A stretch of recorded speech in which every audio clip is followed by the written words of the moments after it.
Maswerteng gabi po mga ka-STL. Narito na po ang resulta ng STL Rizal para sa araw na to, 3rd draw, November 20, 2024.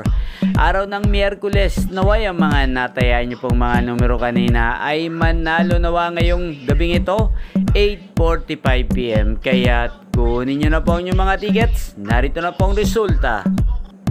Ang mga numerong nanalo sa STL Rizal ngayong gabing ito, November 20, 2024, 8:45 PM, 3rd draw result. Ang mga numerong nanalo, 38 at 8 in exact order sa lahat po ng tumaya kanina para sa 3rd draw ng 38 at 8. Panalo po kayo. Congrats po sa inyo.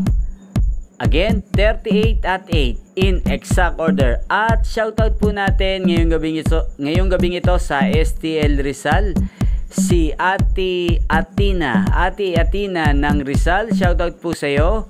At sa lahat po ng mga taga Rizal dyan, shoutout po sa inyo. At inyong napanood ang resulta ng STL Rizal sa channel na to, Roderick Hernandez TV.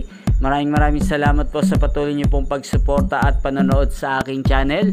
Huwag pong kalimutang mag-subscribe. Thank you for watching at magkita-kita pong muli tayo bukas ng alas 11 ng umaga. Dito lamang po sa channel na to, Roderick Hernandez TV.